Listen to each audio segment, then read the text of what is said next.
4월 11일 방송을 시작하겠습니다. 한국은행 금통위에서 기준금리 3.5%로 동결했습니다. 2회 연속이죠. 자, 이 말은 뭐죠?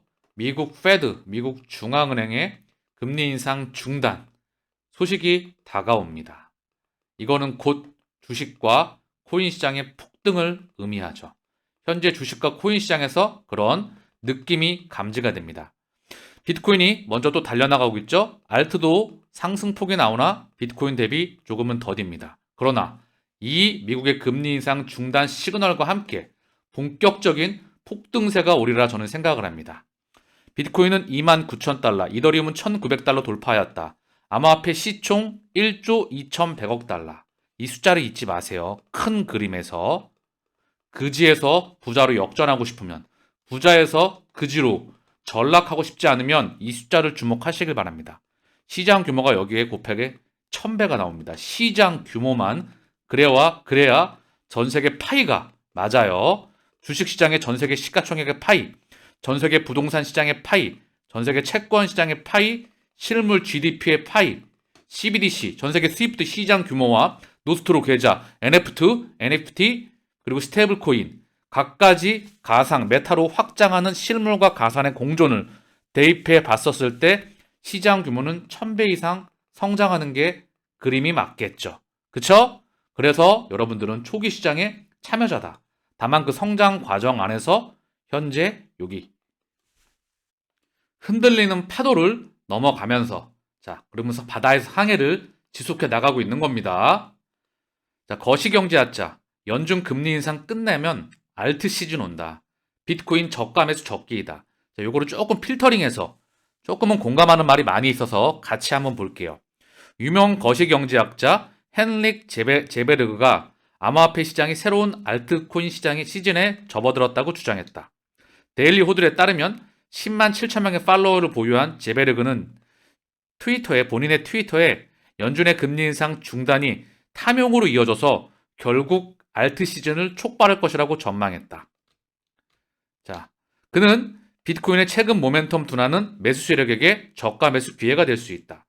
자, 비트코인이 매물대를 돌파했어요. 또 일봉상의 매물대를 돌파했죠. 이미 월봉 기준으로는 돌파했다. 조금 있다가 기술적 분석을 같이 한번 볼 수 있도록 하고요. 앞으로 몇 주 동안 미국 달러지수가 반등하면 비트코인이 하락할 수 있다. 하지만 이는 롱 포지션에 진입할 수 있는 놀라운 기회가 될 수 있다. 비트코인과 암호화폐가 단기적으로 약세를 보이지만 향후 몇 달 동안 주식시장과 함께 자산이 급등할 것이라고 예측했다. 지난달 제베르그는 거의 100년 동안 목격되지 않은 일종의 시장 붕괴가 임박했다고 경고했다. 자, 요거는 내년 2024년도 기준점이죠. 시장이 붕괴해야 전통 트레이드 파이가 시스템 리스크로 확장을 해야 새로운 판때기가 깔리죠. 저는 이것 또한 의도적이다. 제가 분명히 언급드렸어요. 지구상의 자연재해를 제외하고는 대부분 의도적이었다. 심지어 팬데믹 또한. 그리고 그 치료제와 백신에 대해서도 자세히 언급을 드렸죠. 자, 이 부분을 참고하면 현재 비트코인은 제 기준으로 기술적 분석을 먼저 하고 갈까요? 자, 비트코인이 여기 일봉으로 보게 되면 오늘 보니까 또 매물대를 돌파했어요. 그쵸? 여기 단기적인 매물대를 돌파했습니다. 자, 그래서 현재 3,940만원, 이제 곧 4천만원에 육박하겠네요. 그러나 월봉 기준으로 보게 되면 자, 한 달 기준 이미 매물대를 이전에 돌파했습니다. 얘는요. 이제 이 이동평균선 저항대에 딱 막혀요. 그러고 나면 바로 여기 5,700만원은 사실 제가 보니까 지금 이제 제가 지난번에 5,700만원이 중요한 기준점이다 언급을 드렸죠. 여기를 돌파했더니 이제 여기 이동평균선 매물대가 있고요. 저항대가 있고요. 그 다음 저항대는 여기입니다. 5,800만원 정도. 그쵸? 여기를 아마도 손쉽게 돌파할 수도 있을 것 같다는 생각이 듭니다. 현재 소송과 비트코인 현물 ETF와 그리고 중국의 코로나 팬데믹이 해제가 되면서 전세계 리바이블 그리고 현재 증시와 코인의 반등 나오는 그런 시스템 우크라이나 그런 합의 소식이 조만간 나올 것 같다는 그런 생각이 듭니다. 그리고 이와 맞물리는 연준의 금리 인상 중단. 자, 그러면 여기를 넘어서 여기도 바라볼 수가 있겠죠.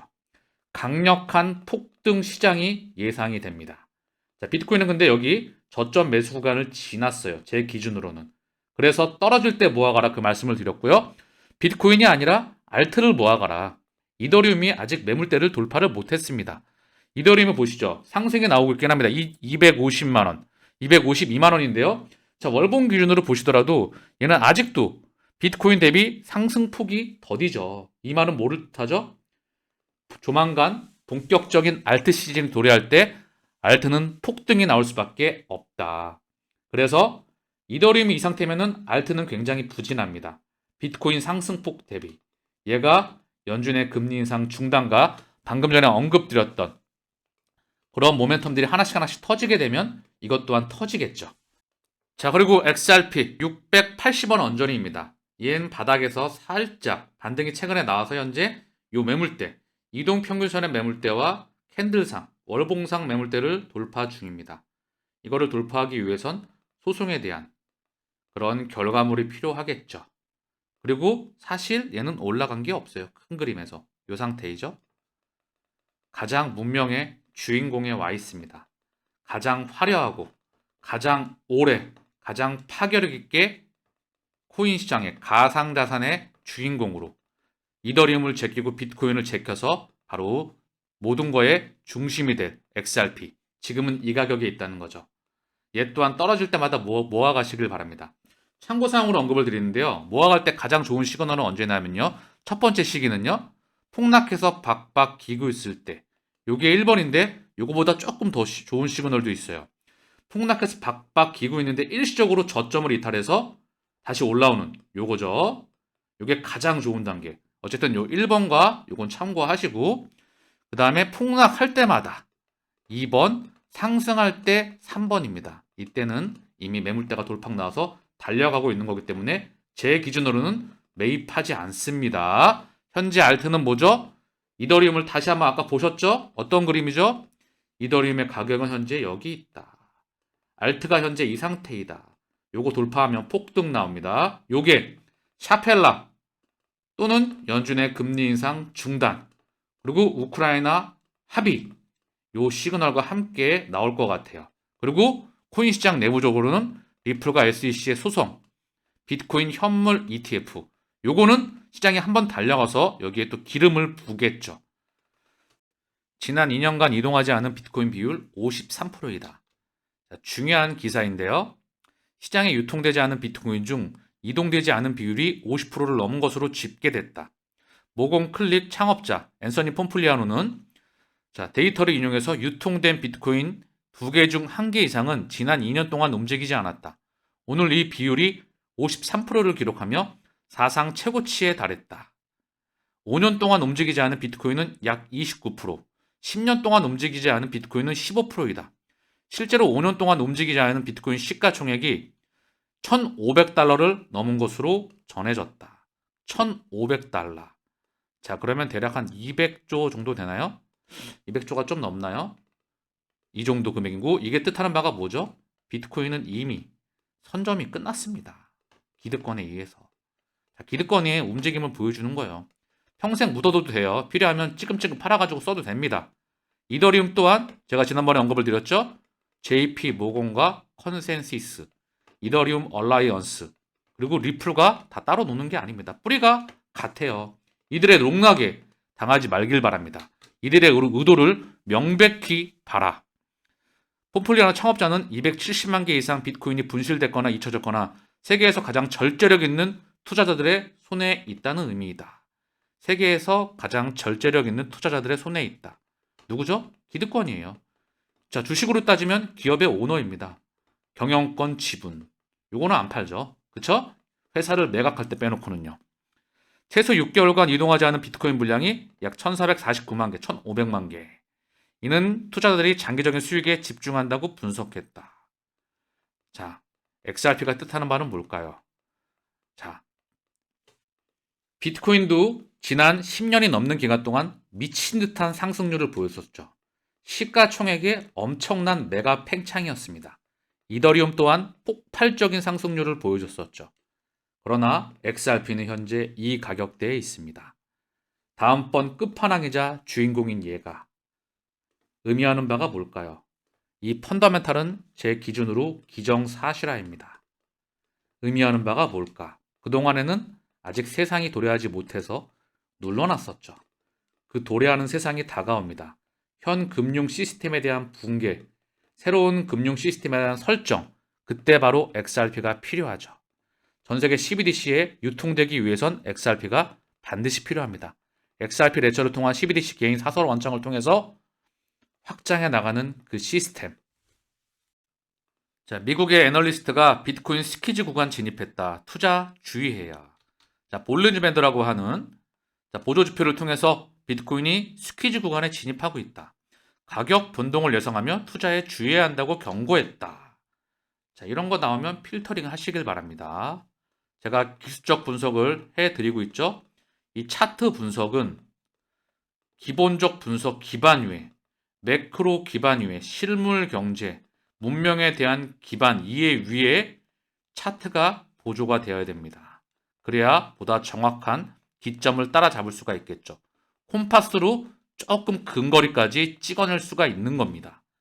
이제는 이런 거 보시게 되면 필터링을 할 수 있을 거라 생각을 합니다. 자, 에코프로 열풍, 공매도에도 자회사 상장 소식에 급등하고 있다. 현재 한국 증시에서 에코프로 관련주가 폭등을 하고 있었죠. 조금 있다가 이 부분에 대해서 자세히 한번 언급을 드리죠. 2차 전지. 자, 부동산 프로젝트 파이낸싱 대출 잔액 130조 원. 중소증권사 개선 대책 시급히 마련돼야 된다. 금융권의 약한 고리로 꼽히는 부동산 프로젝트 파이낸스 대출 잔액이 지난해 말 현재 130조 원에 이르는 것으로 나타났다. 금융권 전체 프로젝트 파이낸싱 대출에 대한 연체율이 1%를 넘어섰다.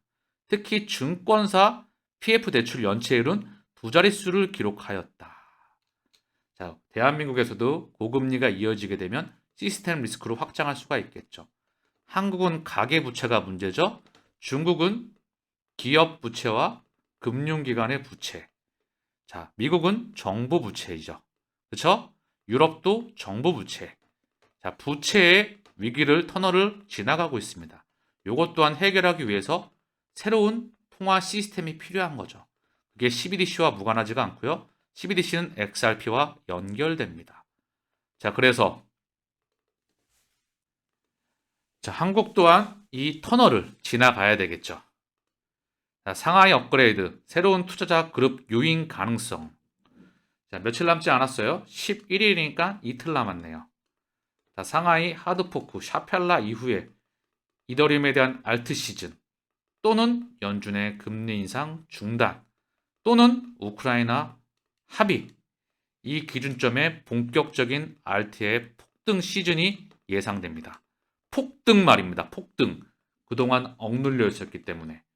비트코인만 먼저 달려갔었죠. 자, 3만 달러 저항선 향하는 비트코인 12일 물가지표에 달렸다. 물가지표는 이미 넘어갔습니다. 이미 원자재 가격이 일부 다 하락해 있죠. 유가만 의도적으로 올려놔 있다. 이것 또한 의미하는 바가 크죠.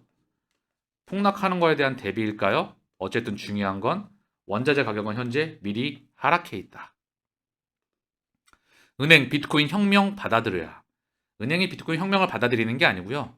은행권이, 거대 금권이 현재 코인 시장과 가상자산 시장과 CBDC 시장과 새로운 문명의 흐름을 만들어내고 있는 겁니다. 얘네는 받아들이고 싶지 않아도 받아들일 수밖에 없죠. 왜? 금권이 받아들이라고 하니까 지들의 손과 팔을 잘라버리고 새로 만드는 겁니다. 그게 현재 시스템이고요. 그 문명에 제가 또 한 번 언급을 드립니다. XRP가 있다. 자넷 옐런 미국 재무장관 11일 은행위기 관련 기자회견. IMF 세계은행 충계회의다. 은행 위기를 의도적으로 만들었다. 미친 듯한 금리 인상. 미친 듯한 금리 인상 이면에는 의도적인 물가 상승이 있었다. 코로나 팬데믹과 그리고 우크라이나 전쟁. 이것 또한 의도적이었다. 그리고 원유에 대한 감산. 이것 또한 의도적이었다. 자, 이 두 가지가 해결될 기미가 보입니다. 원, 투가. 그러면 과연 주식시장과 코인시장은 어떤 반응을 보일지 무척 기대가 크다. 자, 외국인, 반도체, 대한민국 증시를 얘기합니다. 반도체 2차 전지의 베팅. 코스피 2700선까지 열릴 것. 자, 대한민국 증시는 외국인들 입장에서는 위험자산이죠. 자, 미리 현재 수급이 좀 들어오고 있다. 코스닥의 반등폭은 더 큽니다. 돌아온 외국인. 코스피 2500선 탈환했다. 8개월 만에 박스권 탈출, 외국인 이틀간 1.4조 순매수했다. 미국의 연내 긴축 중단 전망 호재이다. 연내가 아니고 다가올 5월에 예상됩니다. 나스닥 제친 코스닥 올해 들어 29.5% 상승하였다. 코스닥 화랑의 중소형주 IPO 후끈.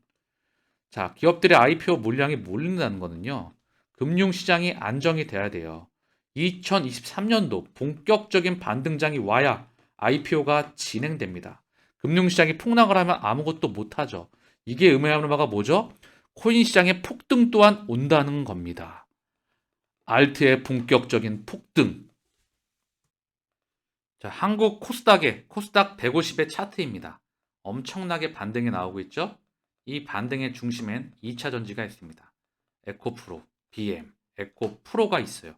현재 코스닥 1, 2위를 다투고 있습니다. 자, 보면은요, 코스피도 한번 보고 가시죠.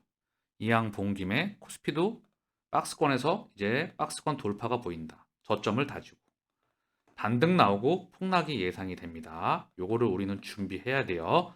끊임없이 제가 일관되게 계속해서 반복하는 말은 그만한 이유가 있습니다. XRP는 한 몇천 번 반복을 했죠? 이거는 옵니다. 오지 말라고 해도 옵니다. 우리는 그 세상을 준비하고 있는 거고요. 자, 그러면 다시 한번 에코프로를 한번 볼게요. 에코프로 BM. 최근의 차트입니다.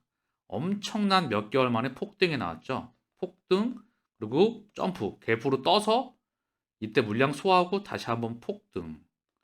2차 전지의 대한민국의 대장이라고 할 수가 있겠죠. 참고사항으로 언급을 드리면은요, 한국의 중후장대 제조업 산업에서요, 이 제조업은 어디로 바뀌냐? 건강하게 오래 사는 제약바이오, 헬스케어, 전 세계 인구의 고령화와 재정 적자로 인해서. 두 번째는 자동차의 패러다임이죠. 전기차 그리고 자율주행차로 갑니다. 그 과정에 공유 경제, 공유 자동차로 또 가겠죠. 이제는 운전을 하는 게 언젠가는 불법이 되고요. 내가 차를 소유하는 게 불법이 될 겁니다. 이 시스템에 있는데 그 첫 번째가 바로 전기차죠. 이 중에 한국에서는 하드웨어인 2차 전지가 주목을 받고 있죠. 여기에 테슬라는 하드웨어를 기반으로 해서 플랫폼을 기반으로 해서 확장을 하죠.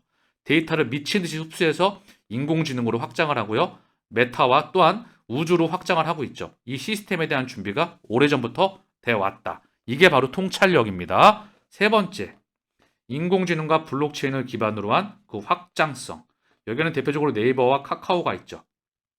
어쨌든 중요한 건 2차 전지에서도 2차 전지는요, 기본적으로요, 설명을 좀 드릴게요.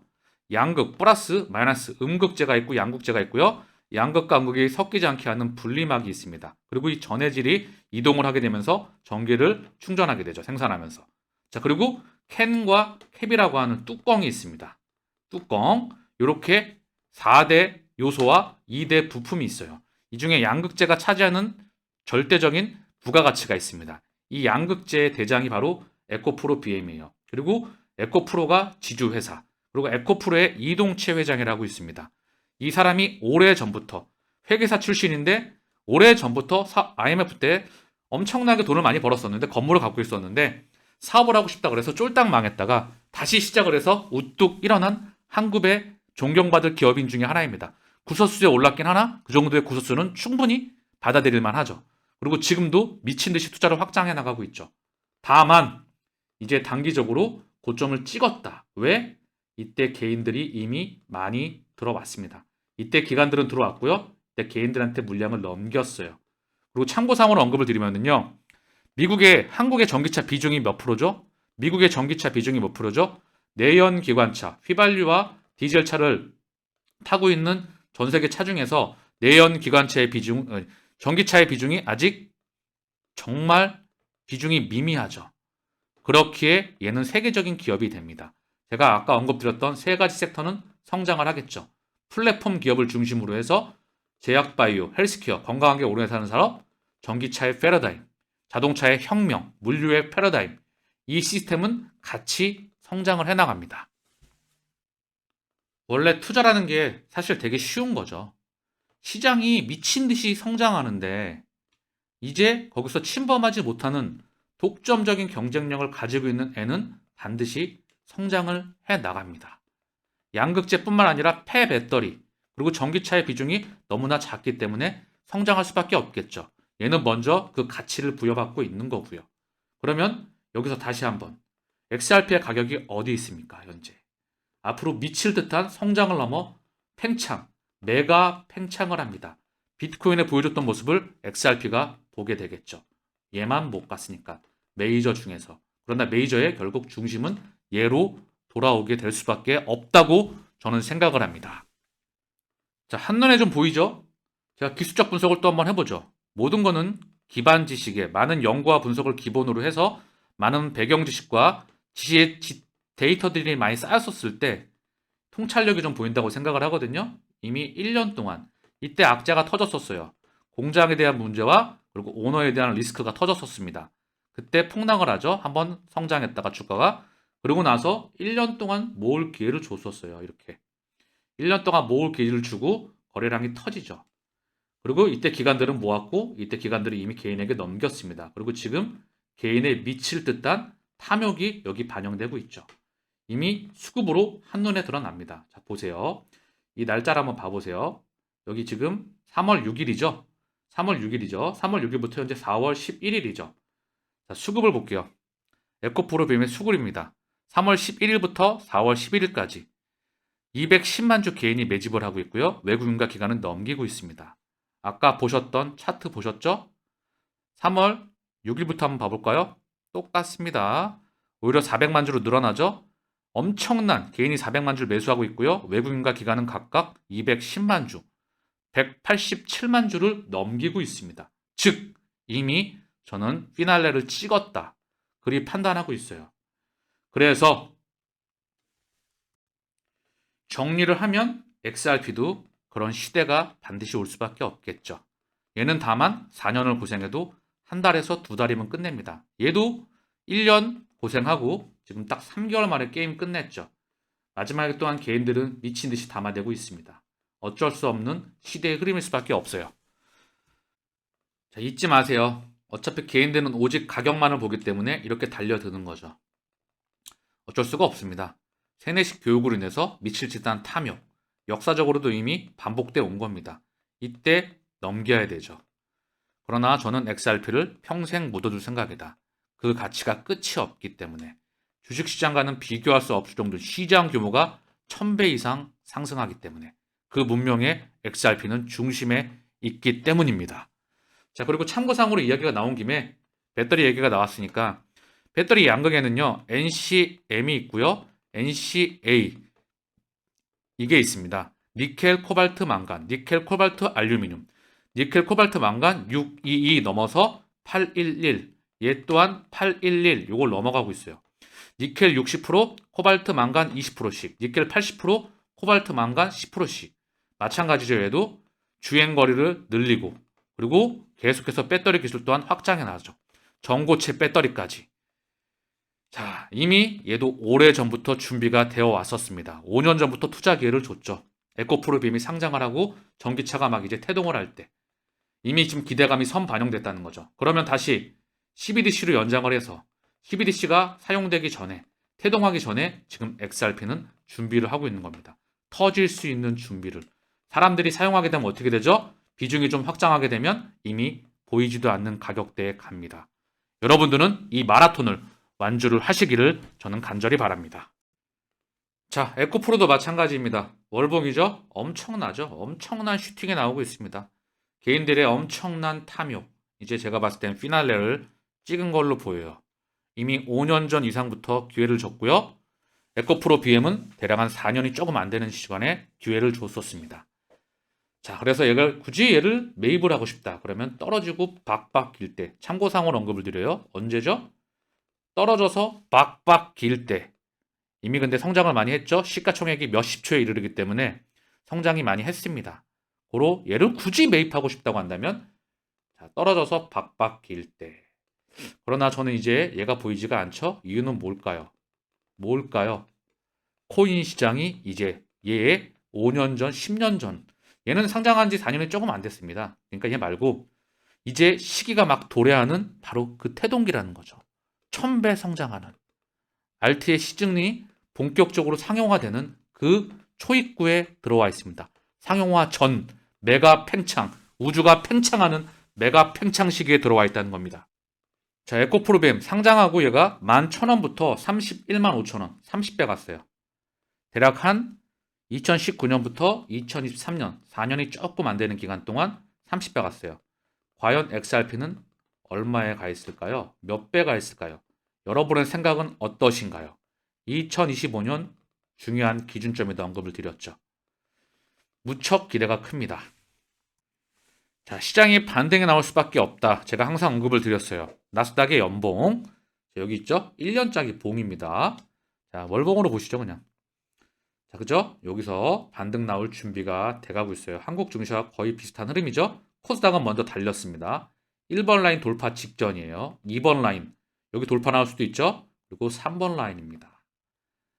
충분히 2023년 정말 중요한 해입니다. 그리고 다가오는 2024년을 대비해야 되는 그런 연도이기도 하시죠. 자, XRP 소식으로 돌아와서 XRP 원장 대량 채택으로 7,900만 원장을 달성하였다. 원장당 평균 거래수는 35개에서 65개입니다. 2012년 6월 출시 이후 대량 채택을 얻었습니다. 거의 11년 후 블록체인은 7,900만 개 이상의 원장을 처리했습니다. 체인은 오늘 일찍 7,900만 원째 원장 인계값을 넘었습니다. 현재 8천만 번째 원장을 달성할 예정이라고 언급하였다. 8천만 번째. 이 말이 의미하는 바가 뭘까요? XRP 레저에서 원장은 네트워크에서 발생한 트랜잭션의 디지털 기록입니다. 즉, 엄청나게 계속해서 성장을 해나가고 있다. 이것은 투자자와 기업이 빠르고 비용 효율적인 거래를 위해 네트워크를 활용하라고 할 때 네트워크가 인상적인 채택률에 대한 증거입니다. 소송에도 불구하고 막대하고 지속적인 증가로 블록체인 계정이 500만 개에 근접하였다. 즉, 2021년 2월 이후 지속된 XRP 계정의 급격한 급증과 XRP 원장에 대한 현재 대량 채택이 끊임없이 확장하고 있다. 인프라가 확장을 하고 있다는 겁니다. ODL, 지난 10년이 넘는 기간 동안 미친 듯이 팽창해 왔습니다. 성장을 넘어 팽창이었죠. 분기 성장률이 어마무시했죠. 그쵸? 아까 주식으로 제가 예를 들었잖아요. 엄청나게 성장해 있습니다. 그런데 소송으로 눌러놨죠. 완전히 눌러놨습니다. 여기에 CBDC와 스테이블 코인과 NFT와 그리고 각종 토큰들과 코인들과 여러 가지 자동화 마켓 메이커와 덱스, 이 부분은 아직 제대로 세상에 드러나지도 않았죠. 과연 어느 정도의 메가 팽창을 할지 저는 아마도 여러분들이 전설로 기록되지 않을까, 이 마라톤을 완주했었을 때 다음 시대의 워렌 버핏이 되지 않을까, 그런 생각을 해봅니다. 자, JP 모건이 이더리움을 추진하기를 원하기 때문에 리플 소송이 제기됩니까? 이것은 무대 뒤에서 진행됩니다. XRP 커뮤니티에서 FOIA 정보자유법을 요청하였다. JP 모건이 SEC에 리플과 XRP에 대한 소송을 제기하도록 촉구한 거 아니냐? 이거에 대해서 좀 증빙을 해봐라. SEC는 그들과 JP모건 간의 통신 문서에 대한 액세스 요구에 응답했지만 공개하는데 60일이 더 걸릴 수 있다. 자, 중요한 거는 JP모건, 이더리움 컨센시스, 이더리움 얼라이언스, 리플이 따로 놀까요? 저는 절대 따로 놀지 않는다고 생각합니다. 왜? 뿌리가 같기 때문에. 이들의 그런 의도에 놀아나지 않기를 바랍니다. 이미 밑그림과 그 판은 이들이 이미 다 짜놨습니다. 아시겠죠? 자, 그래서 소송이 XRP 가격에 큰 영향을 미치는 소송 결과가 이 미디어를 통해서는 현재 수천 명의 XRP 투자를 대표하는 존 디티는 아나레나 토레스 판사가 5월 6일 또는 그 이전에 판결을 내릴 것으로 예상한다고 말했다. 자, 이 미디어를 통해서는 더뉴스 크립토에서는 5월 6일까지 소송에 대한 판결을 기대하고 있습니다. 자, 4월일지, 5월일지, 6월일지. 자, 저는 이 안에 나올 것으로 예상이 됩니다. 다른 세상이 펼쳐지겠죠. 그리고 소송은 큰 그림에서 지나갑니다. 왜? 이미 10년간 인프라를 깔아왔어요. 새로운 판을 짜기 위해서. 오늘 방송을 쭉 보시게 되면 제가 방송 초기에 이 부분을 언급했죠. 제넷 옐런 미국 재무장관. 은행 위기 관련 기자회견이다. 의도적이다. 지들의 팔을 잘라버리고 새로 팔을 만들고 있다. 자, 은행은 비트코인 혁명을 받아들일 수밖에 없습니다. 바로 이들이 만들어 나가고 있기 때문에. 미국 백악관의 재무부와 미국 중앙은행과 월가와 미디어는 다 그들이 정복을 했고요. 전 세계 또한 마찬가지입니다. 그리고 이제 그 시장 규모는 1000배를 넘어서겠죠. 우리는 이미 여기 초기 투자자로서 투자를 하고 있는 겁니다. 지금의 가격 곱하기 과연 어디까지 갈까요? 왜 100만 분의 1까지 드랍 방식으로 설계를 해놨을까요? 에코프로비엠의 30배를 넘어서 과연 얘는 얼마를 찍을까요? 시장 규모만 1000배가 넘어갈 텐데. 자, 오늘 방송에서 중요한 부분을 참 많이 언급됐다고 생각을 합니다. 오늘 방송은 여기서 마치겠습니다. 감사합니다.